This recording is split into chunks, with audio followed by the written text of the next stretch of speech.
Welcome to the Project Flex podcast, where we discuss everything health and fitness. My name is Alex Chester, and I'm joined by Mr. Booth. Hello. Mr. Alex Shepherdson. Hello. And Mr. Joe Watson. Bonjour. And today's episode is all about industry icks. Why do you sound like you're reading a nursery rhyme? I was going to say the same thing. Basically the things, I'm shutting out the hate. Basically the things that make us cringe. We'll start with this intro. That was good. Well done. Thanks. Nice. You brought value to the table. How long did that take? Are you going to go now? I did it. 7 minutes that took. The problem is that's the start. It's got a long way to go. Get everything away from it because you're going to fidget with... I don't think I should start this week. You just fucking started. No, I meant the topic because we haven't got to yours. Span is limited. So, it went round in a circle, did it? We all had 15 minutes each last time. The last 15 minutes, not because it was you. Yeah. It definitely just was. me. Al got about 5 minutes at the end, didn't he? Oh yeah, you went last Sounds time. about right. That's how much I was here. Al came, didn't he? Right. So Al's done the lovely intro. So do you want to start off with? Back it up. What with? What would you say your biggest industry ick? Oh, we've just said I shouldn't start. No, you can't have to speak forever. I'm putting you on the spot. Industry jump in bulletproof. Bulletproof. My biggest and probably only ick. Elaborate You've on ever bulletproof. told me why you hate it so much, though. Oh, it's just false, isn't it? Nothing you do is in a bullet and everyone buys into it. It's just a 10-second video of some good-looking fellow with abs saying, do this 100 times and your knees will be bulletproof. You've just got a wedge under your foot. Maybe we should try shooting someone in the knee. Do these 100 exercises. Get a gun. Bulletproof? Bulletproof, yeah. You could do that as a video. Why get a BB gun? Oh, yeah, that's good. I have an air pistol. It will go through the skin. Yeah, go on, yeah. Let's test it. I'm not being shot. Yeah, Nerf gun. You can segue your man into this part. Who's the man? It's a fantastic start to the podcast. Who you wanted to mention. He could be the shot. No, come on, I need a better side. All right, He sorry. will get mentioned. Can't So what is it about bulletproof that really winds you up? Just the idea that you're convincing someone who's obviously not educated in that space that if you do this one thing for a certain, and it's usually a short period of time, which again is another red flag, that your entire issue will be solved resolved by one simple issue, and it applies to every form of knee pain, shoulder pain, hip pain, head pain. Well, again, that's just marketing, isn't it? That's the problem with marketing. Yeah. Something where it's like you need to grab their attention, you need to get them in, say, oh, it's bulletproof, I'll do that, and then it's down the line, it's let's sell them a program and go down there. But it's not just resolved, is it? Like bulletproof's giving you the impression like if I do it, I'll fix it once and it'll never happen again. Yeah, exactly. Yeah. So, I wonder how many people out there are still there doing like knee to walls 100 times before a workout. Like S&C have got Still a lot to answer definitely for. exists. That's Nick for me. Knee to walls in S&C. What was that? Functional fitness screen, was it? FFS? The FMS. Oh, FMS. Functional movement screen. That's the one. Yeah. Yeah. They made so much money off that. Mate, honestly. The gear you got with it. When I started, and to be fair, like what's he called? Is it Grey Cook? Yeah, Grey Cook. Grey Cook, yeah. Good knowledge. Yeah. Grey Cook. Oh, honestly, mate. Which, again, we do a movement screen because it's more assessment of movement, but it's not like, right, it was knee to walls, and you had to, they sold a pack with it as well, didn't they? Yeah, sold a pack with it. You had like a distance, I mean, you'll be well versed in this, won't you? But like, you had see how far your range was, and then retest that, and what was it, squat against a wall. And, there was nothing. Mate. There was nothing functional about it, was there? I did my dissertation on the actual FMS and whether like the research on ankle mobility and how to increase ankle mobility and knee to walls. My mentor at the time was like, this is a standard practice for anyone in S&C, and he was the S&C coach at the uni at the time. And honestly, he was like, knee to walls and X, Y, Z. I went, right, so I did the research, didn't find a single bit of research behind knee to walls and increasing ankle range of motion for dorsiflexion at all. Not a single bit. And so we had it on, like, so when you're saying practical, that was our black and white assessment for start of pre-season. That was whether or not you were in shape. And there was there was a kid who was bear in mind is a prop. So your goal is to be as big and as nasty as possible. Because he couldn't get his knee to the wall, they said, clearly you're not in shape. So they sent him down to Fat Club for the first month of pre-season, which is basically you get there an hour early and get flogged until you make weight. If you got more weight, it'll help your dorsiflexion. Yeah, but just put your brain around from A to B. Your ankle mobility is so bad you're clearly fat. Like, not only was the assessment itself ludicrous, but the result off the back of it was just as ludicrous. And this is like a 17-year-old kid who's like gonna do whatever these guys tell him to do because this is his dream. And you've been told, by the way, because you can't bend your knee far enough, you're gonna go Fat Club. Was he fat as well? He was pretty fat. That might be the reason why. That could have been the excuse. But the FMS. Yeah, don't miss that. No. Yeah. The other one, just building on from yours, is there's a bit of a trend at the minute about one exercise that can cure everything. So the ring in it. Yeah. One ring to rule them all. There's a couple of them knocking about. A lot of it seems to this weird hip thing that we've seen a couple of physios do. And it's like rolling a foam roller between your legs, and it's like, this will cure your back pain. That little pelvis shunt. Yeah. There's back pain for it. There's one exercise for everything on back pain. It's sciatica that you see a lot of on Instagram. Yeah. It's like, do this one thing to cure your sciatica. Okay, so there you go. So with sciatica, what is your one thing, Alex?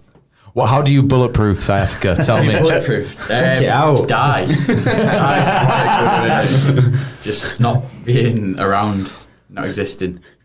It's quite a good way to quieten that nerve down. Is there any way to establish the difference between piriformis syndrome and sciatica? So piriformis syndrome is not a thing. No. That was another question I had, whether it was a thing or not. It's being quite disproven at the minute. There's that much in that general area that will cause a compressional force. I think the original stuff was based on the loose anatomical findings that your sciatic nerve travels through. That's the piriformis when it inflames. That's only on 33% of people, apparently. Yeah. But there's that much in that area. And then the whole concept around that was that, your glute max and your glute med are too weak, so your piriformis takes over and gets too big and then squeezes the sciatic nerve. And even talking about it now, it's like, what a load of nonsense. Yeah. But still, a load of physios will happily...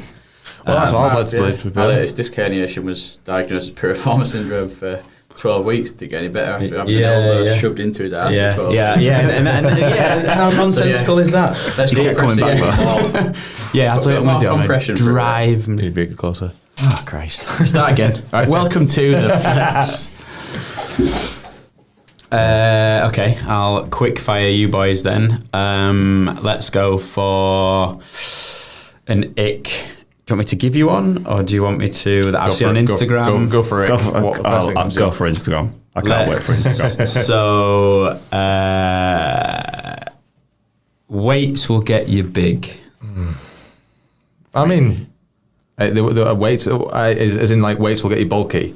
Yeah. I mean, it's a big. I mean, by inference. Yeah. I mean, we have a lot of conversations with females like, my biggest ick, and like this really doesn't wind me up. It's like, like I get bulky really easy, so I don't want to do weights. I was like, fucking, if it was that easy, I'd be huge. I'd be massive. Like, I get too big too quick, and it's like, you get that initial sort of phase where you feel like your muscles are fuller, but you do not get big that quick at all. And weights make you stronger.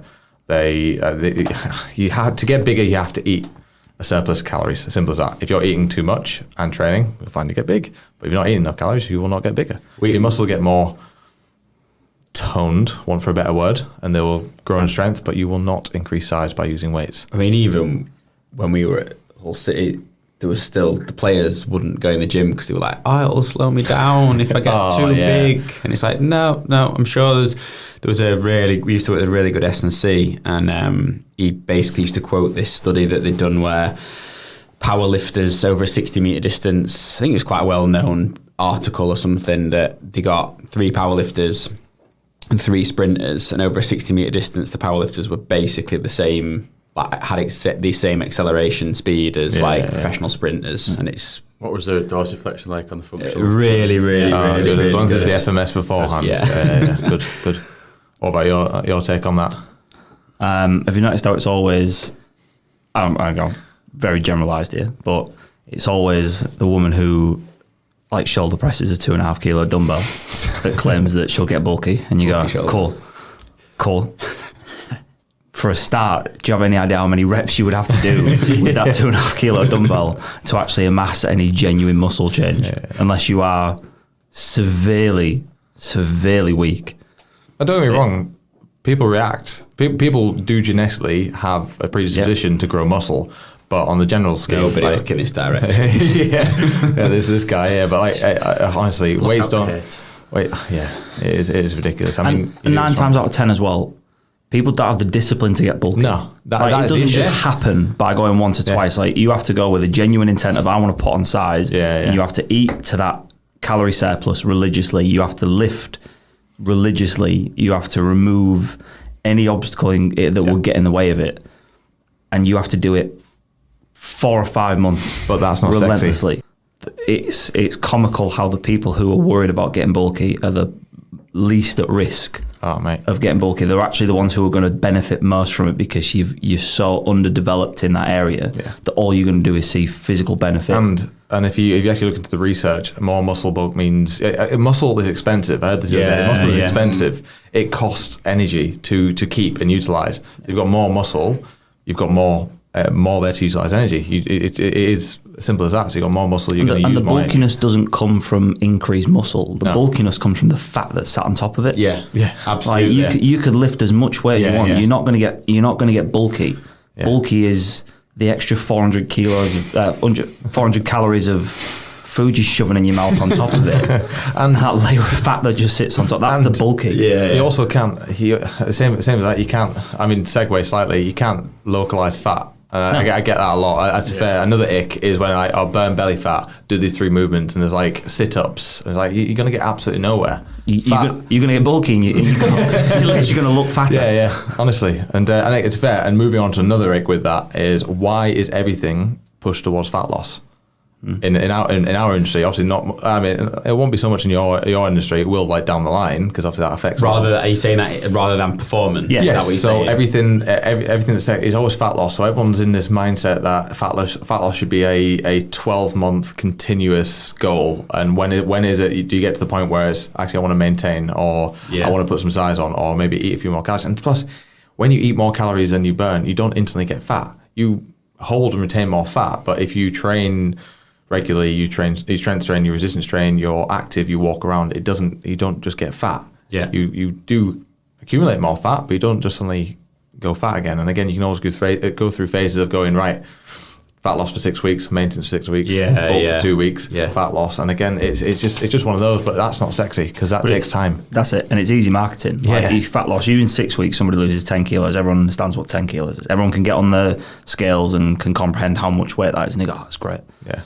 You sitting there going, I don't feel awful anymore. I can stand up without pain. I don't have shoulder pain. I can get off the floor without everything creaking and cracking. Like, performance in the real world isn't sexy. So you can't market it, so no one talks about it. Whereas fat loss, everyone understands. So it's all over the place because it's easy marketing. And it's not marketing for what's better for everyone else. It's marketing because the person selling it wants to make money quick. And it's like, well, that'll get me cash quicker than trying to sell again, the lifelong result. And that's part of the issue where we have to target stuff that way, because to get people's attention, to get people in, it's like, look, we'll lose fat, but like, when they're actually in, it's like, that is our main goal. This is what we have to do to that. But like, our main goal is, right, let's get them moving better, let's get them performing better, let's get them lifting weights, let's get them moving more. That creates the feeling, and then we just create the calorie deficit around that, and then they start to lose fat. As long as they adhere to it, they have the accountability, they're going to lose fat. The one thing, so I've obviously done both, the one thing that I think there's a lack of information around is that a lot of fat loss coaches are there's a big thing of them being very anti-exercise. So like, when I did mine, I was in great shape, but it was one of those things where, you're right, it was and it was explained to me this way of, it's going to be a very short, it was like 3 months, I think it ended up being about 5 months of dieting, but with no focus really on exercise. It was just very much nutrition. But then what I was finding was that maybe a strange person in that I thoroughly enjoy exercise, in that getting like hard CV exercise. But there was no kind of like in between. It was like you can't. It was like if you do all this CV, that's not going to have any relationship to kind of like you looking great and feeling great, and then fast forward in 2-3 years, and then doing what I do now.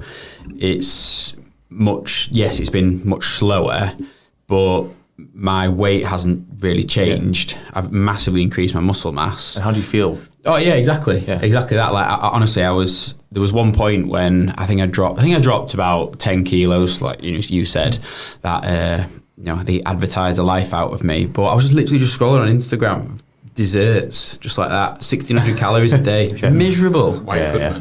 Oh man, I've done the same. Done the same. But I mean, so with that, you don't need exercise to lose fat, and that's the biggest issue with a lot of people. So the problem with like I was going to list gyms then. The problem with like certain gyms that push HIIT, push boot camps, this and exercise for fat loss. No, exercise is for health. It's for increasing your cardiovascular ability. It's for increasing your strength, and it's just for living a good life, pain free. You don't need exercise for fat loss. It just helps it. It's as simple. It just helps accelerate the process of fat loss because you're utilizing more calories. As simple as that. And again, and those can be healthy with a bit of timber on you anyway. Yeah. That's I think James Smith and Derek Cattell, they're great at that. Yeah, they're really good at pushing that. I have been lean and fucking miserable. I mean, I don't remember at the time because. But apparently my mum's like, you were awful to be around. My family were all like, you're an absolute prick. And then I hit Christmas because I was doing it up to Christmas, and apparently Christmas Day I was fucking great. It was like, we had a fucking great time. But it is miserable. I mean, I did learn a lot from it, and I carried a lot from it. And then when I moved into doing a bit more powerlifter style training, and I realised if I don't eat, I cannot shift weight. And then when I started shifting weight, I looked so much better. I felt better, and I could eat as long as I ate enough protein, I ate enough food. That's fine. But there's two sides of that coin. Everyone sits there and goes, and everyone knows you can't out-train a bad diet. Yeah, right. Yeah. That's what everyone lives by. And you go, great, cool. But on the flip side of that is you can't eat your way out of not training. Like if you don't have that marriage between the two, one impacts the other, and all that statement is saying is that you can train the house down, but you won't get where you want to get if you're not eating properly. But like I say, you got to look at the other side of the coin, which is you could eat perfectly, but if you don't move, it's irrelevant because all that nutrition is there to do is essentially fuel your ability to train. So it's like, well, there are people who say, they go, oh, I'm on this crash diet, and it's office workers will do it mainly. And they'll say, I'm on this, I'm going to do this keto. Yeah, I'm going to do this keto. I'm on this juice diet for the next 3 weeks because I want to lose all this weight before I go on holiday. And you go, great, cool, but you'll do it sat at your desk, won't move, won't train. You're not actually doing what the nutrition's there to do. Yeah. And if you actually tried moving on this 300 calorie a day diet that you're trying to force yourself through, you die because you physically don't have the fuel to do what you got to do. And it really annoys when people look at that. They put nutrition over the top of, I say training, but movement, because the common saying is, oh, well, as long as I eat all right, I don't necessarily need to train. And that that translates to both of our professions. Is that term NEAT, isn't there? I can't remember what it stands for. Non-exercise activity thermogenesis. And I think for both professions, like just coming back to your point about those big gyms, and our profession, like that term's not used enough because it's there's so many. A lot of your problems can be solved with people just losing weight. They can. Like that's essentially what our Instagram post was about, and the bit of the series that we're coming on to. On Instagram, little plug there. Yeah. Follow us if you've not Flex Health. Yeah, and it is these office workers and MSK now being basically one of the leading like disabilities within the workplace, and a lot of it can just be solved from literally going for a walk. Do you know what can solve it though? Ergonomic desks. There's Nick for you. No, I don't mind them actually. Yeah, no, but as in like sitting as a new smoking, that side of things. But again, I like an ergonomic desk. I don't mind an ergonomic desk. But I mean, the actual the research behind them, that's going to change your. That will change your life. Yeah, change your life. You'll never have an MSK problem ever again if you've got this ergonomic desk. But it's the common thread in it is that whether it's an ergonomic desk, whether it's your fat loss pill, whether it's these exercises, bulletproof, whatever, it's sell a result, make it look easy, and everyone's going to buy in. Because nothing is sexy about the process. Yeah. Like if everyone just got on board and just hammered down the message of if you walk more often, if you exercise 3 to 5 times a week at a decent intensity, and you don't eat like shit at every opportunity, you probably won't get injured a lot.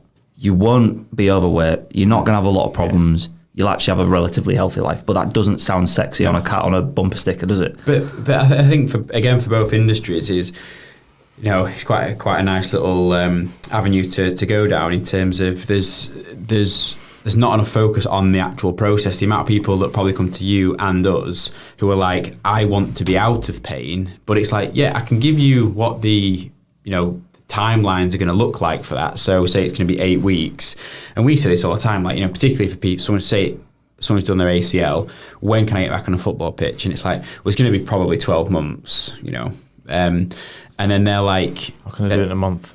Well, not just that, but it's like, but then they just literally go, right, what is that 12 months going to look like? Not what can I possibly achieve in that 12 months, and, coming to that quick fix and stuff, like again, for that lifestyle change and habitual change, say someone wants to get out of pain and they are very sedentary, looking at that process rather than saying what is the end result. I'm sure it's the same for you guys. 100% is. And enjoy the process. Enjoy that process change is something that we don't really see much of, to be honest, do we?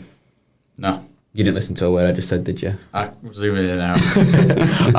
I was sat there thinking we need to ask Al a question. No. ACLs. Yeah, that was not the point of my. I did that. I switched off. I was thinking, I don't know where you're going with this. But I mean, I guess in both industries, if it doesn't sound sexy, they're not going to do it. But for example, there's nothing sexy about our session yesterday, was there? There's nothing particularly sexy about what's going on today. No, nothing at all. But it's effective. But how they feel at the end of it, like actually that's class. No one really cares about nasal only. Now we're about 4 weeks in, they're like, I understand it. I'm getting it now. It's challenging me in a different way. But if we said, it's because you learn to tolerate carbon dioxide, and no one really cares. It's just like, right. I mean, to fair, our team do, because a lot of them, they're invested in their health, but no one really cares about it. Do you guys find as well that we see it a lot?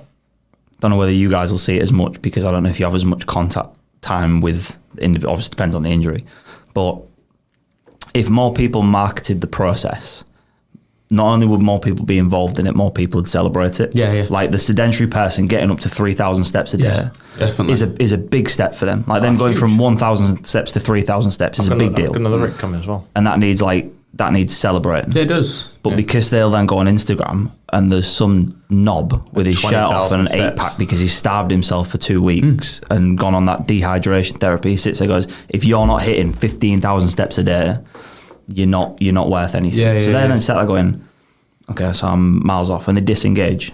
And it's like there's a responsibility to that marketing where you could put people off starting because you show them just how far away that end point is, rather than saying any attempt sustained for long enough is a good thing. Yeah, absolutely.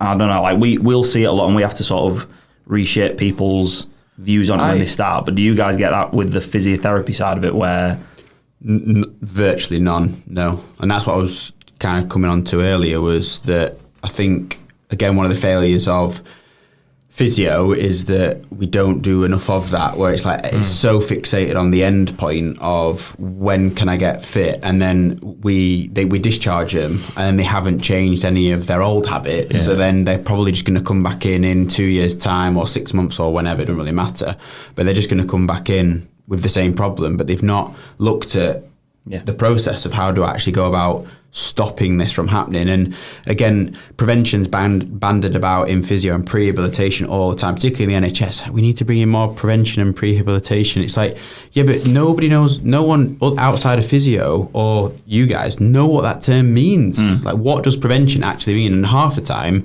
it is just being more active. That is it. It's not, it is prevention, but it's not prevention by, if you do these bulletproof things, it'll stop the injury happening. It's just like, no, if you just live a healthier life and tick all the boxes, chances are you won't get hurt. You won't get sick as often. Yeah. Whatever it is. And you know, you get someone in who's got a, poor mobility through their shoulder, and, half the time you see their face drop when you have to mention, heaven forbid that they have to do these exercises 3 times a week for the rest of their life. It's like a death sentence sometimes. Yeah. And you They tell wouldn't them. have to if they trained. Yeah, exactly. Yeah.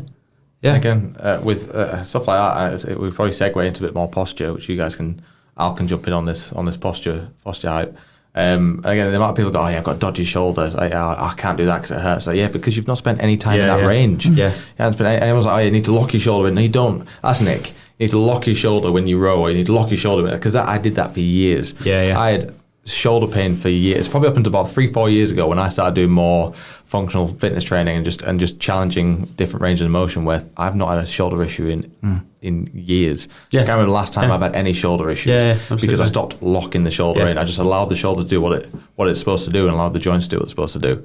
And just but the problem is most people don't spend enough time in that range. So when they do go to reach for something, or they spend all day in that position, then they go and reach overhead, it then goes, I did it because I've got, because my posture's bad. And no, because you don't train that range of motion. Exactly. I could sit down all day on a laptop, I'll feel stiff, but I won't suddenly be like that. I could do it for a week, I won't suddenly be like that. Yeah. But I mean, I wouldn't. But it's just because I train regularly. You guys are exactly the same. Posture, ick, go Al.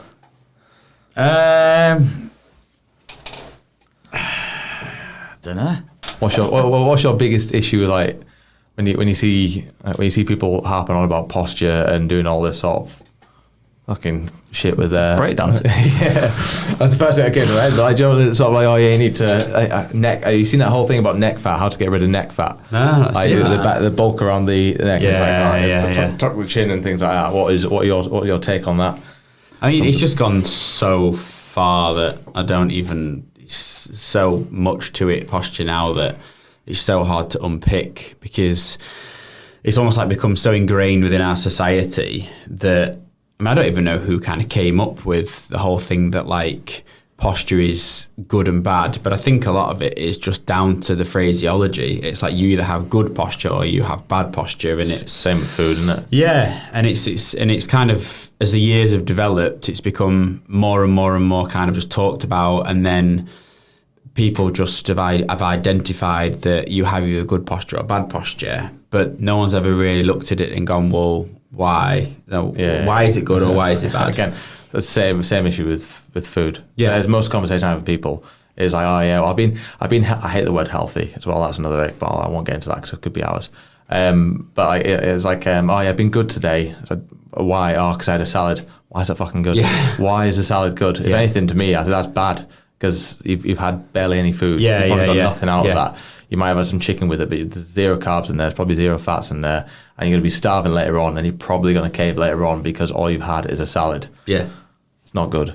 Yeah, I mean, I think, and for that, like they'll be like, oh, it's good because there's high vitamin C content, but in terms of the amount of volume of food you've had, you probably, I don't know, but there might not even be that much vitamin C in a lettuce leaf. Oh, honestly, they rave on about vitamin C, they rave on about vitamin K and vitamin D and stuff like that, which vitamin D, to be fair, you need, omega-3s you need and stuff like that. But I mean, then people go on a weekend and get absolutely fucking hammered. It's like, what are you doing? Oh yeah, I've been on keto all week, and then the weekend they get absolutely smashed. Or again with the vitamins, I need to make sure I have those green drinks. I've coached people who have who drink all the time, literally get absolutely arseholed all the time, and then a couple of weeks of like, oh, I'm on this juice diet, I lost a lot of weight, and then they just go back around in circles, and there's nothing you can do. You're just literally just watching the circle repeat and repeat and repeat, and they ask the same questions every time. It's just like, the answer is stop drinking and you can do what you want. They're active enough, they move enough. If they just stopped drinking like they did, they would be absolutely fine. Yeah. But are they happy? Probably. No, they're not. No. No. But how often do you see that where people come to you with so it could be a repetitive injury. For us, it's I've gone and put weight back on, or something's gone wrong, whatever it is. And you sit there and you go, cool. So what have you changed to stop yourself getting the same result? And you go, oh, no, I've just carried on like normal. And you go, cool. So if you keep doing the same thing, you're going to keep getting the same result out. And you go, right. So then you point out, like, well, why don't you try this one change? It might just be stop drinking. Just knock it on the head. Just give it 6 months, see what happens. Yeah. And 9 times out of 10, it makes that much of a difference that they never go back and they go, I just won't drink anymore. And you go, yeah, it's that simple. Yeah. But you have to be willing to make some change to your lifestyle to stop yourself going around in circles. I mean, we hear of it. Obviously, you'll see it more when you get those repetitive injuries. And it'll be things like with tendonitis and things like that. And you go, right, cool, just take it. You guys have said, just take a rest day. And they go, oh, yeah, cool, yeah, fine. And they'll take a rest day for maybe 2 weeks. And then they're out of pain. And they go, cool. And they go straight back to training every day. Yeah. Bang, tendonitis flares up. And you go, cool, wonder why. Like, I wonder why. You've not changed the behaviour. Yeah. What type of athlete do you think would be most common to doing that? Hey? What type of athlete do you think would be most common to doing that? Not taking a day off. Yeah. Runners. Oh, runners, to be fair. I mean, I was angling at the old CrossFit. Well, I mean, if I'm going to get really into it, CrossFit, you probably can't afford to take a day off because what you're training for approximately 18 minutes a day. Like, you need to be in there every day, just hit minimum. But don't you need to train at high intensity 4 times a week to even see any change?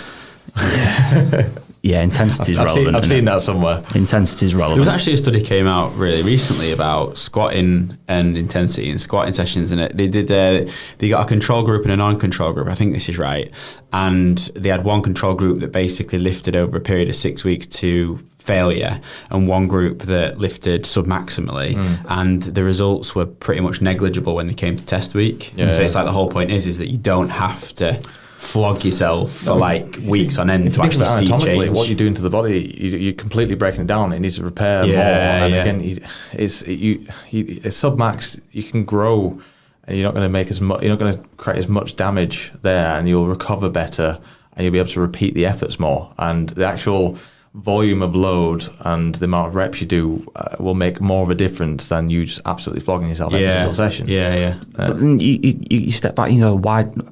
The reason why people train, the reason why you send people to exercise, and I'll say exercise more generally than train, is so you can get through life without pain. You can go and do the things you want to do in your life without having to go, I can't do that because this hurts, or I've got that injury. You know, sweet. So that's the objective. We train to live healthy lives where you can do what you want. Yeah. Great. And then you see some of these guys who train every day, and like, right, we're going to warm up, we're going to do couple of stints on assault bikes, some bodyweight squats, and then we're going to go and we're going to do like 4 sets of 8 on a back squat, just some steady strength work. Lifting shoes, weight belt, knee sleeves, wrist straps, and you're like, smelling salts. Yeah. Well, I mean, you go, one, should you be working at that intensity if you need that much support? And 2, for the average Joe, why are you in that state? Why do you need this much add-on support? You should be capable of being able to go in, do a steady bike, do some bodyweight work, and then go into doing 4 sets of 8 without needing 8 tons of equipment. And if you do, like, an issue. Yeah, it's a problem. You just duct taping over the crack in the wall.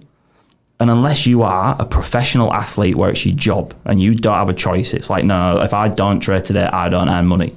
Or there's a specific competition that you're building for and you go, I ain't got time, I have to be in this position. But again, what would that athlete do? They would regress work on their strengths and pick it back up. But that's all they do. Yeah. That's all they do. So it's not just, yes, they train at that level, but then they're going to go and spend 3 hours recovering. And every professional, and I'll use CrossFit as an example, but every professional CrossFit athlete doesn't train CrossFit. No, they don't. They do strength and conditioning, and it's programmed, it's progressive, and they'll do maybe 2 or 3 sessions a day, but one will be a strength session, one will be some form of endurance work, and one will be like a 7-minute all-out high-intensity metcon. But the 8 hours in between each workout, they're recovering. They're not just sat doing nothing. Yeah. They're recovering. They're stretching, they're swimming, they're walking, they're doing with a bike ride, whatever. They're not sat at a desk. And you have the average population that will train, and then goes and sit at a desk. It's like, you shouldn't be training like the pro athlete because you're not. Yeah. You're not. Imagine But if he's not in pain, then he can. Yeah, great. But then you're relying on the programming to adapt to that. Whereas if you're going somewhere who is going to make you hammer yourself for 40 minutes to an hour every day without any emphasis on your recovery or your prep, and then sends you off to sit behind a desk, they're going to be seeing you within 6 months. Oh yeah, they're going to break down. Imagine like you've just finished your workout, you're fuming because you're nowhere near fucking nowhere else than score at Cindy or whatever the workouts are, and then you go spend the rest of the day on a desk and come back and try it again, and you're in the same state. Oh, I'm fucking fuming because of that. But yes, but that is his job. Yeah, your job is to be an accountant. Your job is to. But it's not like your job for that hour is to deadlift properly. Yeah, it's to deadlift safe and get better at it. Who cares what your score is? Like, great, if you're perfect and you want to push, fine. But there's a time and a place, and it's just pet peeve. Lead pods. Yeah. Right, let's get more into the physio space. I see a lot recently, and to be fair, I don't know a lot about it. And I as soon as because when I did sports rehab, it just started coming out about ultrasound. How much of a load of bollocks is ultrasound? And is it a load of bollocks? Yeah, no, it absolutely is. So you can't see babies on ultrasound? Okay, so for those people who don't know what ultrasound is, so yes, there's diagnostic ultrasound to get into it, which absolutely is a thing, and that helps you visualize structures underneath the skin. Mm-hmm. But I don't know when particularly treatment ultrasound came in, and the principle is that it was a cellular technology that essentially sped up molecules and they collided into each other, and there was some heat that was given off and gave some therapeutic. It sounds like some sort of nuclear fission. Yeah. And the profession adopted it back in 80s, I guess, 70s, 80s, and then it continued through to, I mean, they were still teaching it when I was at uni, to 2012. And I still think people, they do. I've seen them. Oh, they do, people mate. still use it today. And again, it's almost like how on earth are you? This unproven technology that we're still being able to charge for, and it still absolutely exists. And patients still come in, very rarely these days to us, but they will still come in and ask to have ultrasound, and then we have to have that awkward conversation with them and say, well, basically you've been robbed. Literally robbed blind. Some people are like, oh no, it worked though, it works. Yeah. But I mean, I've heard of physios that literally they pay 40 quid for the hour, whatever that. They spend the first half an hour laid in the bed, strapped up to a TENS machine. Oh, yeah. Strapped up to a TENS machine. It's like, you could buy the TENS machine from Boots for about £10. Yeah. And then just get shown how to use it once, and then just sit at home and do that if you really want to. Yeah, absolutely. Yeah, and then, it is still very much a thing, and particularly in America as well. I mean, I think, again, one thing that is quite frustrating is just I do feel, looking at some of their content, that the profession overseas, they are so far behind what we're doing, particularly us in Australia.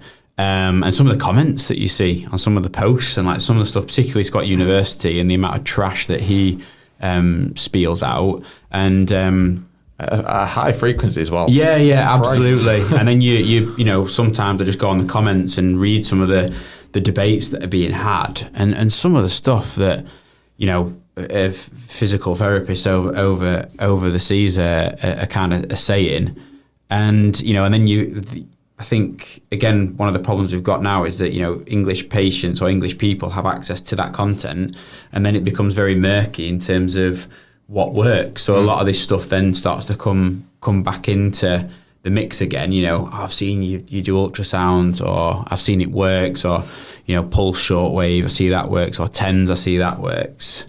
It does work, to be fair. No, I'm just saying, like, in terms of that electrotherapy, it's not the be all and end all, really. Yes, that's definitely a nick, and the chargeable rates for that, particularly in private practice, are enormous. So that is a huge problem with our profession. It's all dictated by insurance and doctors over there anyway. Doctors don't really know much about physio. They don't understand moving. Yeah. And that's probably another ick in surgeons, got to be a little bit careful with what I say, but I think there's Particularly met the cut. no, it's because it is. You know, there's a lot of evidence now around. So again, when we were moving through our training, there was very clear injuries that warranted surgery, and it was like, you do not question. So say someone's done their ACL or done the meniscus, you do not question that they don't need surgery. Whereas now there is some, and it is newer evidence. It's not conclusive, but there are definitely case studies coming out now of people that have healed naturally, having torn a full ACL or a meniscus. And it will be really interesting, I think, over the next 5 to 10 years to see what actually happens with that and where the direction of travel goes. Because there is now the possibility that if you do your ACL, you don't need surgery, do you? No. You should certainly wait at least 3 months, which will never happen in sport because you're adding 3 months onto the recovery process. Yeah. But the more stuff you do prior to that, there may be a bit of confusion and grey area between access on the NHS versus going straight into surgery a week after you've done it, say you would in sport, versus doing it a week, a month, versus 3 months. You'd be better off doing it 3 months versus the month, but probably even a week versus the 3 month period, because you're not going to lose much in that first week. Yeah. But yeah, all the cross brace protocol coming out. So it's a process where you're braced for a 12-week period in different positions. And yeah, it's beyond case studies now. I think it's case series or maybe one, whatever the hierarchy of is above that. But yeah, all showing good results. I think knee surgery outside of sport will be completely different in another 15 years, definitely. Again, it's not sexy to wait, is it? No, exactly. Yeah. To be fair, you say that. I think a lot of people are opposed to surgery. Oh yeah, a lot of people are opposed to surgery. That's more. I mean, your gen pop it'd be fine. I reckon at the end of the day, they'd rather just wait and they don't want to. Like I had someone I know's got done their ACL at the moment, and the doctor's like, "Oh well, you can either leave it and you'll never be able to run again, and you won't be able to play netball. Surgeons love ball or you can come get surgery." And it's just like, I was like, I just said to get the surgery. I said, don't ever be. I said, you don't want to be 30, 40 years old and not being able to do that, or need to. It's just such a nonsense. That's my biggest ick, actually. The power of surgeons, where it's like mainly a lot in neuro. So we have a lot of people post-stroke, and they come with a mindset that 6 months, that's the cap. They won't get anything more than that. Yeah. And we have people, it's hard. Obviously, these people have to engage in exercise or specific rehab or motor retraining day on day for months and years on end. But you get people from being in a wheelchair back to walking football over a 6-year period. That's only because they never give in. Yeah. But a lot of people won't. Once they've heard that 6 months, that's it. They've signed their own death warrant. Yeah. Same with 6 months. Same with GPs. Don't run your bad for your knees. It's not. Look at the studies. There's more cartilage on runners' knees than there is on sedentary knees. Yeah. There's thicker cartilage and intervertebral discs in runners compared to people who don't move. I'm going to segue to something because you're the shoulder guy, aren't you? Previously, you love a good shoulder, don't you? Yeah, right. Actually, last few weeks. I mean, one of the biggest things, and to be fair, someone said this the other day, but this is about my knee. And he actually went, just get a steroid injection. I was like, straight away, I was like, I wouldn't ever touch that. I didn't actually respond. But my question is, thoughts on steroid injections on your shoulders as opposed to rehab? So when people have got a lot of pain in the shoulder and they could potentially actually rehab it, and surgeons go, let's get a steroid injection. The problem's the question. It shouldn't be opposed. It should be you do rehab first, and if that's not working, you then get one, and then do your rehab after it. Yeah. I don't think we're opposed to them. I think it's just, again, it's timing, not framed properly, and what they should be seen as is, one, the patient's not informed of their efficacy of them working. So in some, you to jab all 4 of us. It might be that they work really well in you, but in me, it has no effect, and that needs to be told to the patient that this could have no effect. But then the bigger problem is that it's not used within the rehab protocol, so it's a buy-in, it's a window of opportunity. This is going to reduce some inflammatory response. It's then going to give you a pain-free window to get stronger, because when it wears off, because it will wear off, you need the effects of the exercise to have completely like outdone the effects of the steroids. So then when it starts to wear off, you're in a really good place. But again, it's just one of those things, the kind of the narrative for today's theme is that it's just a quick fix. It's just people get jabbed, they don't change the lifestyle, and then lo and behold, it comes back and it's like, oh, that didn't work, and rehab doesn't work, and physio doesn't work. The people that go for them tend to be the people that have not tried the rehab beforehand, so they're never going to try it afterwards. No. And then they race through 3 steroid injections and still got the same result. I don't know. Yeah, but then it depends where they go, because like general pop are going to go straight to a GP. I'll use my mum as an example. She went straight to the GP with a frozen shoulder, and she never got told, "Oh, you got a rehab or do anything." Frozen shoulder's slightly different because there are some. But literally the first thing he said to him was, right, "We'll go for a cortisol injection." Yeah, cool. And she said, "Well, what do you think?" And I was like, "Well, have you actually tried doing anything with it yet?" Yeah. And she was like, "Well, no." Cool.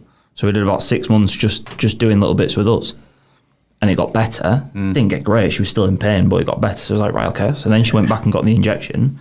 And literally 2 days later, she was in the gym once. She was like, I can actually... Oh, yeah, she was but it wasn't like all of a sudden it was fixed. She was like, it's pain-free. Yeah, it's pain-free. And we still went steady. We just carried on with the rehab. Yeah. And since then, she's not had a problem with it. Yeah, because she come in 2 days later and she knew walking in that it was a tool that's going to buy you some time to get you pain-free to do the work you've got to do. We'd had that conversation with her as well. Yeah. I said, like, get it, but continue. Don't just stop what you're doing. Yeah.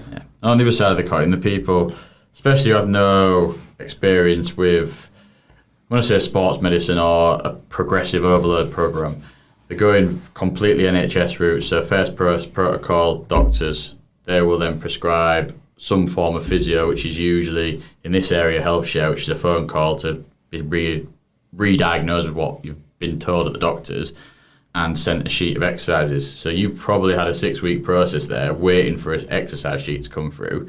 You're getting more and more frustrated. Your shoulders going the other way around.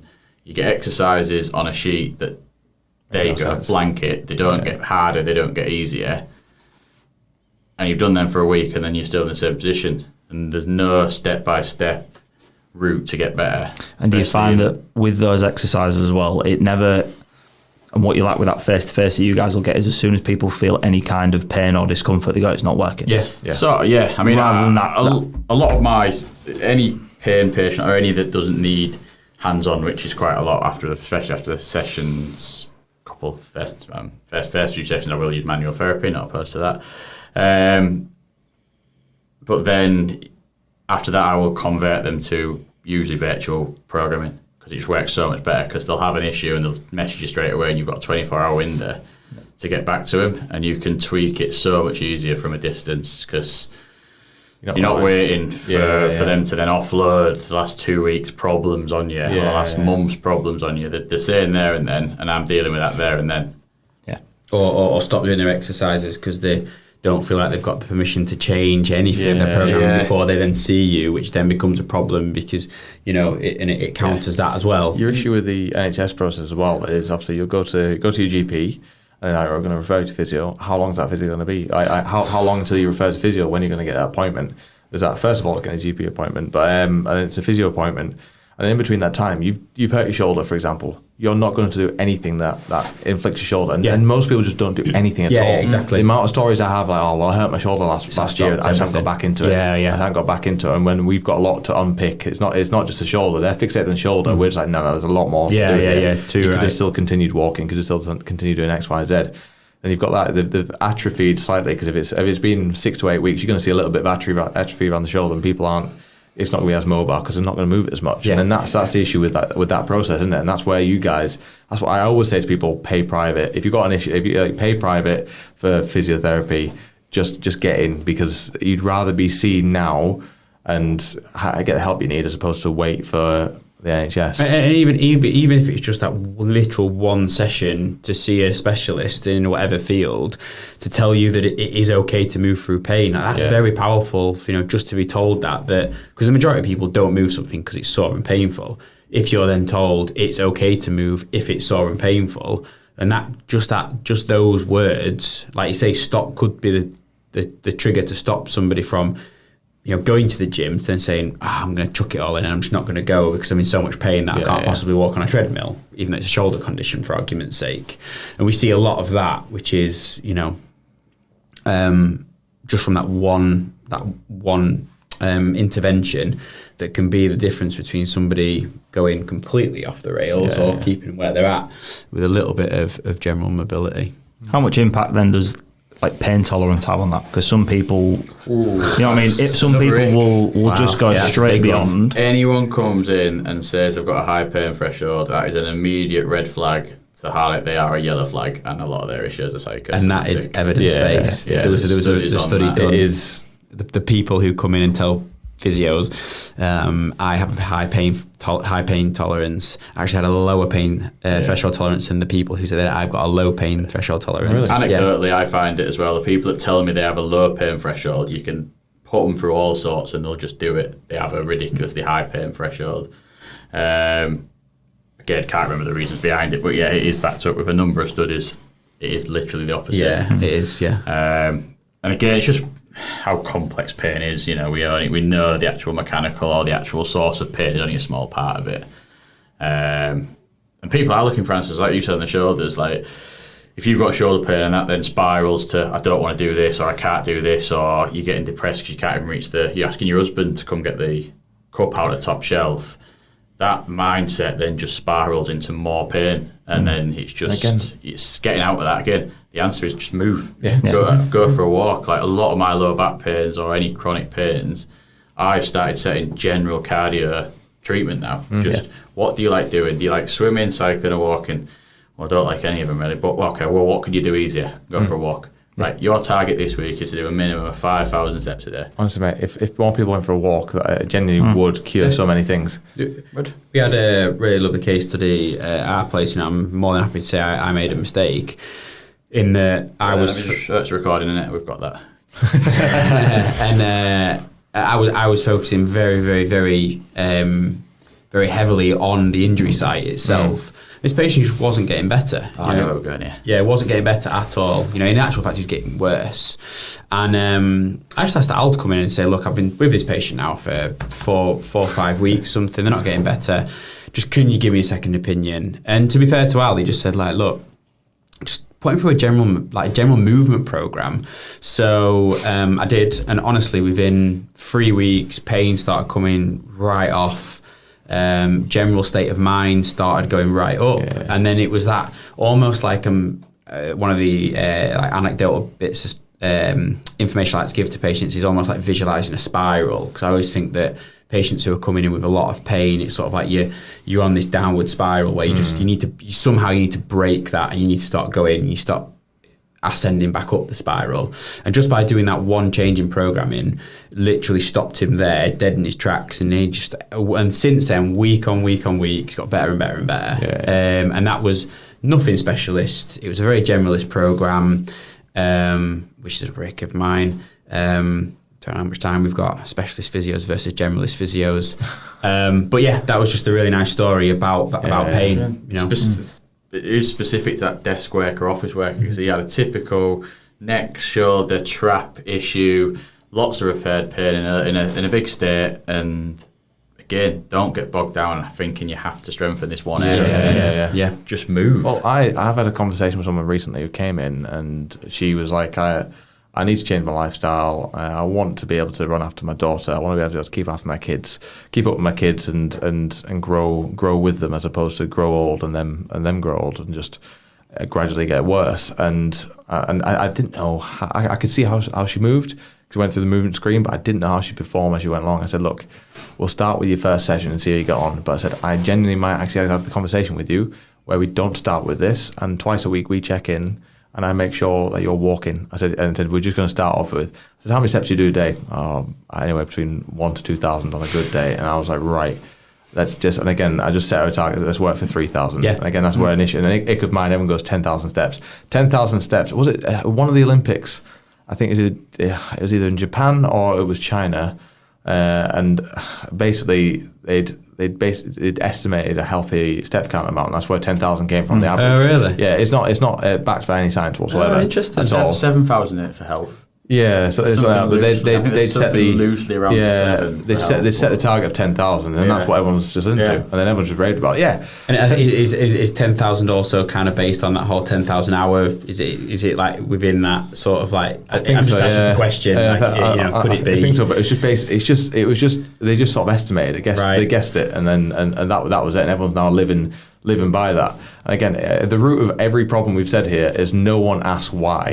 Nobody's curious. Just go enough. along with it. Everyone just goes along. So everyone reads it, thinking. And again, we've all been guilty towards that at some point. I guess especially you at FC, you were told to do that. You didn't ask why. You just got that's what you did. Yeah, and again, crashing it. It is. Yeah, but like, and again, it's just I put a post on the other day. Just be more curious with everything. It's like diet plans. Like you should start off the week with carrots. Don't only eat carrots and this. Why?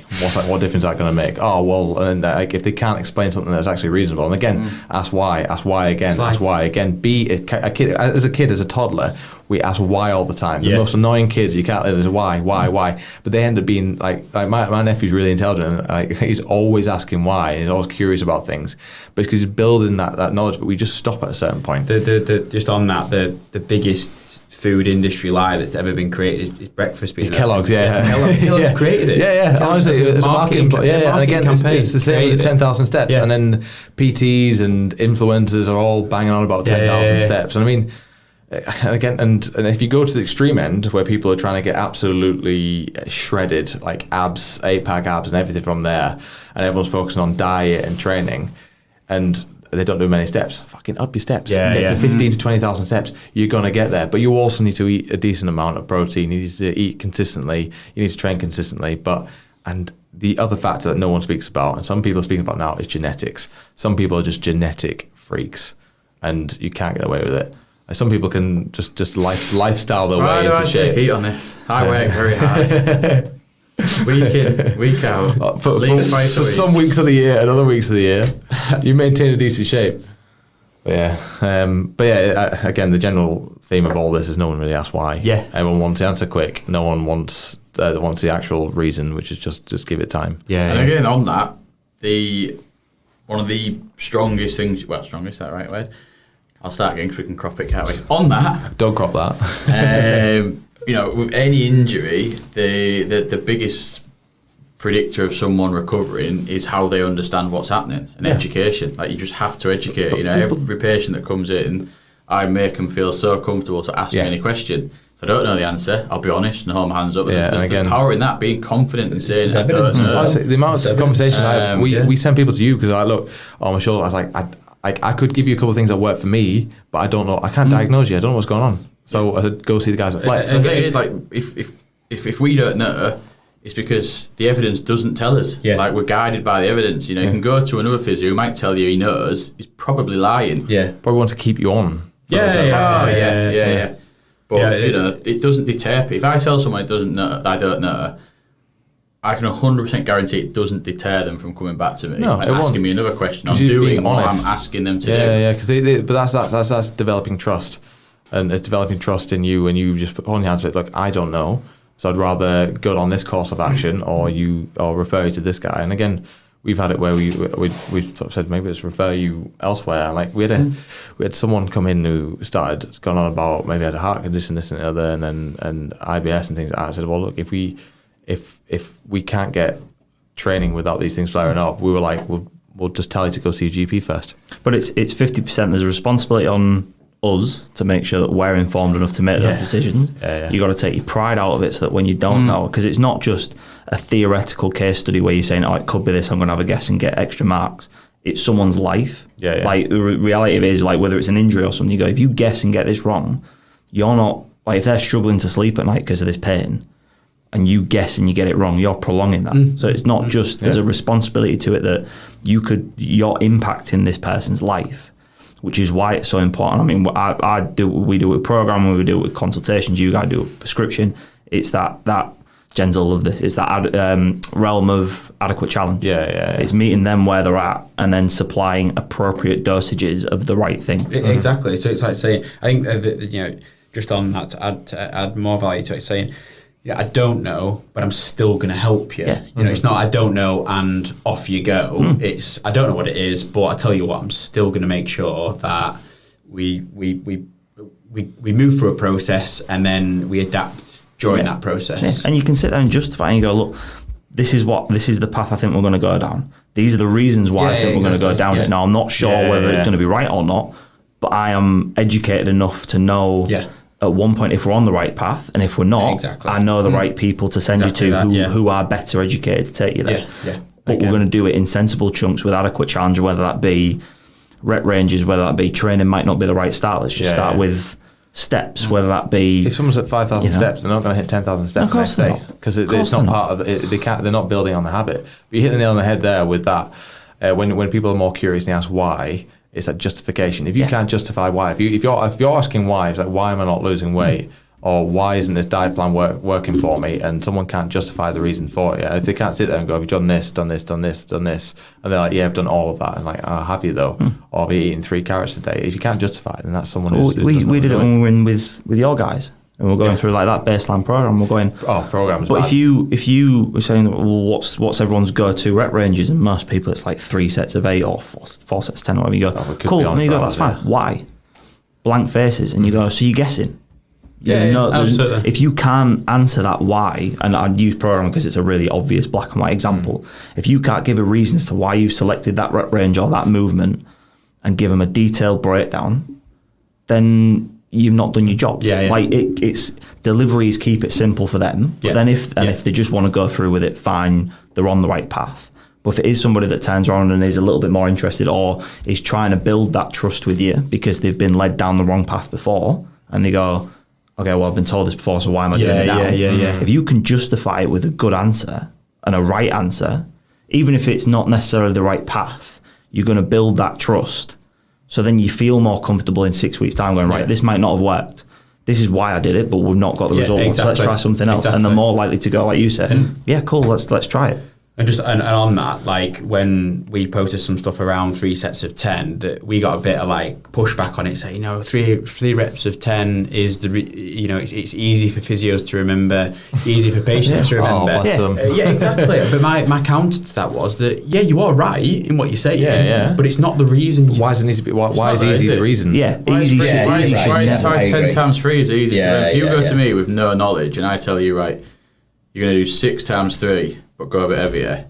Or you don't even have to have that last bit. You're going to go the numbers. It's just you're remembering 2 numbers with a little X in the middle. You are right. But I think just to emphasise Al's point, that what all the physios failed to see was the bigger problem was, you might say that it's easy for the patient, the physio, to remember, but you don't know why you're prescribing it. No. And again, that first week, the first couple of weeks, 3 times 10, you don't. It doesn't really make any difference what rep range they do. No, to a scheme. But it's the big thing we sort of drove home with the guys, especially Al did, was what happens when it comes to 6 weeks. You're going to do 3 times 10 for the full 6 weeks. Yeah, 1x. Right? Yeah, you could do 3 times 10, but then what happens with that 3 times 10? Does tempo change come into it? Are you doing it in cluster sets? Stimulus change? What's the stimulus change? And that's where sort of physio and PT clash a little bit on that side of things. And I don't think physios should try to be PTs. PTs should try to be physios. Not at all. I mean, they do complement each other quite well, but it's just learning that baseline level of programming so that right, we need to have that zone of adequate challenge where you're just changing the stimulus a little bit, whereas. Because at some point you can't always just keep up the weight. You need to change that. You need to tempo change. That's there's no bad exercise. It's just another ick. Physios who just badmouth one exercise. You shouldn't do knee extensions. You shouldn't do isolated vest, open chain vest. Locking your joints. You remember that? You shouldn't lock your joints. Like clamshells and glute bridges getting a bad rep. Like, they are now. I don't think. Some of our patients are that deconditioned or have never had a way to get my hip hinge. Yeah. And the thing is, with these, clamshells, they're not going to save the world, but they give you good feedback straight away. If you give someone a clamshell to do, they can understand how to contract the glutes. And they I can feel it. I can feel it. Even that spark and giving them a stimulus, and then converting that, okay, we'll start some banded monster walks now, and just that progressive you're right. route. Yeah. Some people you can't just jump in and do a squat pattern with. No. They can't squat. They can't do it. No. They can't get out of their chair without using their hands. But what you've right. just done there is give a prime example of like it's that justification. Yeah. So instead of like I for our general pop wouldn't prescribe a clamshell in there. No. But I just wouldn't, because it doesn't fit with the general program and the aims of our program. No, I get that. But yeah. for The intent you can is sit there there. and say, okay, you're using that exercise. Why are you using it? Why would you use it? And you've sat there and gone, because my job's to get them to feel what it should feel You like. get instant feedback. Yeah. You get them to understand how to contract the glutes, which is most then you people's can issue. progress. They don't understand what the hell the glutes are and how they work or what they do. But it's a stepping stone to progression. So there's justification. So you go, no dramas. Yeah. If they can't get out of no the chair dramas. without using their hands, start with something simple like a clamshell. Yeah. Even just Isolated. there's nothing wrong with using isolated patterns to build in and help complement Compound the global compound movement. Like, I know for my knee personally, if I don't keep on top of my open If you don't knee come to Project Y, if I don't come to Project Y, but if I don't keep on top of my isolated quads, my quads will start again. If I didn't start loading my isolated quads, I couldn't do things like a rear elevated lunge. I couldn't do a step down. I don't have the control to do it. I can't go through a range without completely bombarding my left leg. But every exercise, regardless of your opinion on any movement, every movement's just a tool. Yeah. It's just a tool, and the damage or the benefit ultimately relies on who is wielding that tool. If you understand how to use that tool, how to prescribe that tool, and who is the right person to use that tool on, you're not going to get it wrong. If you don't have that fundamental understanding of, one, what's the end goal, so that I can actually program back and get you to that point, so then you've got an appropriate start point. But then those tools are there so that if you are going off path, right, we're not getting the results. Why? Right, we'll go through all these movements. I'm not feeling it in an RDL. It's causing back pain. Cool. I'm going to use a clamshell. I'm just going to strip it right back. We're going to take all the way out. Do you feel that contraction in your glutes? Yes. Right, you should be feeling that when we do the RDL. So now we're going to go back to the RDL. We're going to go back to the plan. And you go, I can feel it now. And now all of a sudden, the right path is the right path. And then you can play about with the range. You can play about with everything like that. Of course you can. But it's because you had the knowledge of that tool to be able to break down that movement and go, that's not working. But it's not working because they don't necessarily understand. Not that it's the wrong tool. I'm just going to use another tool, fix the problem, then get back on track. Not many people are that aware of the body. No. You're unbelievable dancers if we got well. You can. That brings me back to conversation of someone we've gotten recently who was told basically the PT couldn't coach a deadlift. So she was told she's more of a squatter. Yes. And she's a phenomenal deadlifter. That's never been said by anyone. Oh, honestly, mate, honestly, she came in with, I've been told, more of a squatter. We watched the deadlift. Like, if anything, we were like, she'd be fucking boss at deadlift. And she came in deadlift. The deadlift form was fucking spot She'd on. never deadlifted more than 40 kilos because this PT had told No, it her. wasn't even 40 kilos. It was 30 kilos, Because this PT had told her, like, it's not for you. Yeah. And that's because, to clarify, because the PT couldn't coach. We don't know that, but within that's my assumption. But within 3 weeks, she came into the test week. How She pulled damaging is that, She pulled though? 95 off the floor. Yeah, How damaging honestly, is that to somebody? Like almost 100 kilos within 3 weeks of just being most, but only because we said and again it was because she went to go get chalk, and I was like, Callie. I went right, and about 3 people came and they chucked another 5 kilos side on because she was like, I'm going to do that first and move on. We chucked it on and she lifted it up. I went, do you realise we put some more weight on? But like honestly, she was like, because I'm more of a squatter, and I literally went, I'm sorry, what? And she went, I'm more of a squatter. I went, But like you just said, the damage that those words have done. Yeah. You've actually stopped somebody attempting a movement pattern. It's helped us. Because straight away we've just given her the confidence and the boost she needed, and now she's like, I fucking love deadlifts, and she's like, I want to get back in on it. But I mean, just go back to your point on glute bridge and stuff like that. A nick of mine is how people slam, like I was on about building glutes, and like right, glute bridge, hip thrust. It's like, I mean, one of the best things to build your glutes is a rivet of split squats, a split squat, depending where you put your foot as well. Honestly, and again, squats for glutes. Squats are not more necessarily quads.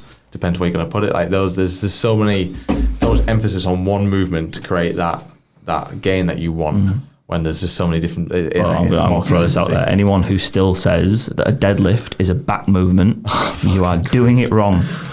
Please call Flex Health because you need help. God, yeah. Should we call it there? Yeah. Yeah, we've missed the meeting by half an hour, haven't we? You what? We were supposed to be on the phone with Meeksy at 2. Oh, are we? Sorry, Meeksy. Whoever you Good are. content, though. Al, you did such a beautiful intro. Would you like to do our Finish outro? it. Oh, I've not planned Outro. that. You haven't planned the outro. Thank you, everyone, for listening, all 150 of you, to the Project Flex. Feel free to comment in for any content that you want delivered on this actually, that's a very good point. unrivaled show. Yeah. If you have any Because you've we got are any running questions, dry now. 2 shows in. if you have any We've got nothing questions- else to talk about. If you have any questions, anything to comment on, anything we've said, you want to create a bit more of a conversation, we want that. That's what we Yeah, want out of this. definitely. We want more Definitely. interaction out of it. We want to help people, and that's a fundamental why we're doing this, not just because we want to Listen to our own shred- voices. Yeah, I mean, Yeah, part of definitely. that. Yeah, But I'll compete with Stephen Bartlett. Do you Yeah. know, if we get, if we hit 21 episodes, we were in the top few percentile of podcasters. Yeah. Can't remember In where I what heard that. sense? What, providing content, not listeners. No, I think people just bail out. It's a bit of bail out because it doesn't No, get traction enough. so I can I mean, see we it. got 150 I'll be views able to on our for this first one. for at least half an To be hour. fair, I'm quite proud of you because you're engaged and you completely zoned out for a good 20 minutes. But then, which I was a bit worried Right about. back. I was worried about you, and then you did end very strong. So Yeah, well done. I could see all your had worried faces. I mean, it's like- Joke really trying to get me involved. I was like, fucking, Oh, but it's Al. I've got nothing. No. Here. I like posture. It's great. Cool. Right. Appreciate it, guys.